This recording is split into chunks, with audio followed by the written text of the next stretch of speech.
अस्सलामुअलैकुम। मोहम्मद सुल्तान अशर talking chapters के साथ हाजिर है। मोहम्मद सल्लल्लाहु अलैहि वसल्लम की उम्मत जब जिहाद को दहशतगर्दी जानने लग जाए, जब यहाँ पर ये प्रीच करना शुरू कर दिया जाए कि जिहाद टेररिज्म है, तो इस कौम पर वबाल ज़रूर आएगा, ये कौम ज़रूर बर्बाद होगी। और साथ ही साथ जब मुस्लिम मुआशरे में हया का दामन छूट जाए और हया की जगह फहाशी आम हो जाए, फहश मामलात आम हो जाएं, तो अल्लाह की जानिब से बलाएं आएंगी, आफतें आएंगी, मुसीबतें आएंगी। और इन्हीं बलाओं, इन्हीं आफतों और इन्हीं मुसीबतों में एक बड़ी मुसीबत ये है कि हम बहैसियत मुसलमान अगर अपने आका दो जहां सरवर कायनात हज़रत मोहम्मद मुस्तफ़ा सल्लल्लाहु अलैहि वसल्लम की नामूस की हिफाजत नहीं कर सकते, अगर हम नामूस रसालत पर बात नहीं कर सकते, अगर हम कोई प्रैक्टिकल काम नहीं कर सकते नामूस रसालत के लिए, तो फिर हमें मुसलमान कहलाने का कोई हक नहीं। बहुत से लोग हैं, बहुत से स्कूल ऑफ थॉट्स हैं हमारे यहाँ भी, जिनका कहना है कि अगर कहीं कोई डेरोगेटरी रिमार्क्स देता है, अगर कहीं इस्लामोफोबिया मौजूद है, अगर कहीं रिलीजियस ब्लास्फेमी कमिट हो रही है, तो हमें एहतजाज कर लेना चाहिए, अपना एहतजाज रिकॉर्ड करा लेना चाहिए। ऐसी बात नहीं है। हमें फ़तेह मक्का की जानिब देखना होगा।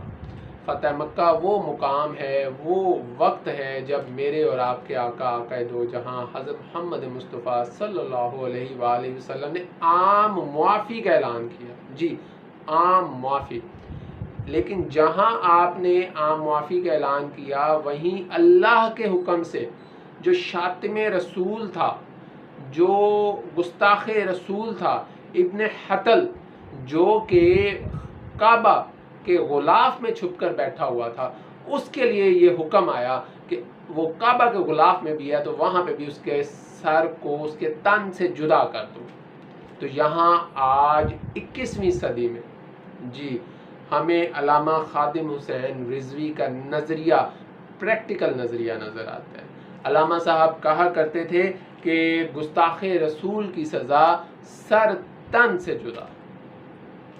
अगर मुसलमानों ने इत्तेहाद दिखाया होता, अगर मुसलमानों ने गैरत दिखाई होती, ईमानी गैरत का मुजाहरा किया होता, तो फ्रांस और स्वीडन के बाद आज इंडिया में कोई गुस्ताख रसूल पैदा ना होता।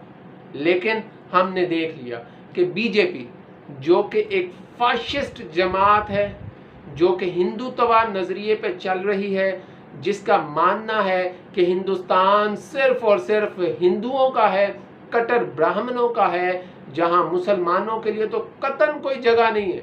इससे पहले आप बाबरी मस्जिद का इंसिडेंट देख चुके हैं। इससे पहले आप यासीन मलिक के साथ जो सलूक किया भारतीय जनता पार्टी के मुल्क में, सुप्रीम कोर्ट में, वो आप देख चुके हैं। मुसलमान टस से मस नहीं हुए, मुसलमानों ने अपनी जुबान नहीं हिलाई। और आज आप देख चुके हैं कि बीजेपी की स्पोक्स पर्सन नूपुर शर्मा, वो गुस्ताखे रसूल, वो गुस्ताखे उम्महातुल मोमिनीन, वो गुस्ताखे वाक़े मेराज, मेरे नबी हज़रत मोहम्मद मुस्तफ़ा सल्लल्लाहु अलैहि वसल्लम की खानगी ज़िंदगी पे वो उंगली उठाती है, वो वाक़े मेराज का मजाक बनाती है। साथ ही साथ आप जो दिल्ली मीडिया हेड है नवीन जिंदल, उसकी जानिब से भी डेरोगेटरी रिमार्क्स आते हैं और बीजेपी टस से मस नहीं होती। इंडिया में मुसलमान कई दिन एहतजाज करते रहे, लेकिन बीजेपी टस से मस ना हुई। माफ़ी मांगना तो कुजा, वो तो अल्लाह भला करे जो ग्रैंड मुफ्ती है, ग्रैंड मुफ्ती ऑफ ओमान, उनकी कॉल पर, उनकी रिक्वेस्ट पर जब अरब ममालिक ने थोड़ी सी गैरत दिखाई और इंडिया का जितना भी माल था अरब ममालिक में, जब उसे सुपर स्टोर से निकाला गया, तो इंडिया को थोड़ा सा होश आया और इंडिया ने उन दोनों गुस्ताखाने रसूल नूपुर शर्मा और नवीन जिंदल को पार्टी रुकनियत उनकी ख़त्म की। लेकिन साथ ही साथ असदुद्दीन ओवैसी जो कि लीडर हैं MIM के, उन्होंने कहा कि उनकी पार्टी रुकनीत मुअत्तल करने से कुछ नहीं होगा, उनको गिरफ्तार किया जाए और उन्हें करार वाकई सज़ा दिलाई जाए। अब यहाँ पर हमें ये देखना होगा कि no doubt Bahrain, Qatar, Oman, Saudi Arabia, Iran जैसे मुल्कों ने प्रैक्टिकल रिस्पॉन्स दिया है, लेकिन इतने से रिस्पॉन्स से कोई काम नहीं बनेगा। ये डेरोगेटरी रिमार्क्स, ये रिलीजियस ब्लास्फेमी हो रही थी, होती रहेगी जब तक मुसलमान गुस्ताखाने रसूल के ख़िलाफ़ कोई प्रैक्टिकल अमली कदम नहीं उठाएंगे। ये UNO के प्लेटफॉर्म पे खड़े होकर आप मुज़म्मती करारदादें पेश कर दें, या आप अपनी नेशनल असम्बलीज़ में खड़े होकर अपने ही 300-400 लोगों के दरमियान एक करारदाद पेश कर दें, या किसी के सफ़ीर को आप अपने जो है ना दफ्तर ख़ारजा बुलाएं और उन्हें एक मरासला थमा दें, इस तरह ये मामलात ख़त्म नहीं होंगे। जिहाद की ज़रूरत है, और नबी की शान में अगर गुस्ताखी हो रही है तो उम्मत को मर जाना चाहिए, उम्मत को ख़त्म हो जाना चाहिए। अगर उम्मत मोहम्मदी सल्लल्लाहु अलैहि वसल्लम ख़ातमुन नबिय्यीन हज़रत मोहम्मद मुस्तफ़ा सल्लल्लाहु अलैहि वसल्लम की शान की हिफाजत नहीं कर सकते तो इस उम्मत को ख़त्म हो जाना चाहिए। जी, यहाँ प्रैक्टिकल रिस्पॉन्स की ज़रूरत है, वरना जैसा कि हमने देखा कि फ्रांस और स्वीडन के बाद फाशिस्ट हिंदू मोदी की जो रियासत है उसके भी अब पर निकल आए हैं, और मुसलमानों का जो दिल है वो इंतहाई तकलीफ़ में है, इंतहाई दुख में है। तो यहाँ पे सबसे पहले तो मैं हुकूमत पाकिस्तान से दरख्वास्त करूँगा कि बड़ी सख्ती के साथ एक्शन लिया जाए, इंडिया के साथ हर किस्म का ताल्लुक़ ख़त्म किया जाए, नो ट्रेड लिंक, कोई जियो पॉलिटिकल ताल्लुक़ नहीं रहना चाहिए, कोई स्ट्रेटजिक किसी किस्म का भी ताल्लुक़ इंडिया के साथ नहीं रखना।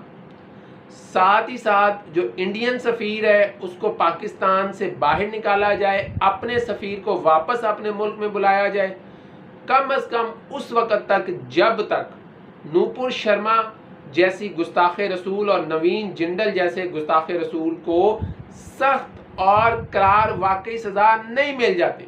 आपको क्या लगता है, मोदी ने जो इन दोनों की पार्टी रुकनियत ख़त्म की है वो कोई मुसलमानों का एहतजाज देख के ख़त्म की है, जो कि इंडिया में शदीद एहतजाज किया मुसलमानों ने? नहीं, वो तो उसने इसलिए ख़त्म की कि उसको माली नुकसान हो रहा है। तो अगर इतना मामूली सा माली नुकसान सिर्फ 3-4 मुस्लिम ममालिक अगर स्टेप फॉरवर्ड ले सकते हैं और उसे माली नुकसान पहुंचा सकते हैं और वो उनकी पार्टी रुकनियत मुअत्तल कर सकता है, तो भाई 56 के करीब मुसलमान ममालिक हैं, इनको इकट्ठा होना होगा। जब ये इकट्ठे होंगे तो किसी मुल्क की जो है जुर्रत नहीं होगी कि खातमुन नबिय्यीन हज़रत मोहम्मद मुस्तफ़ा सल्लल्लाहु अलैहि वसल्लम की शान में गुस्ताखी करे। ये तो वो नबी हैं जिनके मुतालिक अल्लाह रब्बुल इज़्ज़त का फरमाना है वरफ़अन अल्लाह का ज़िक्र, कि अल्लाह जो है इनका जिक्र बुलंद करने वाला है। लेकिन हमने भी तो अपने तय कुछ करना है।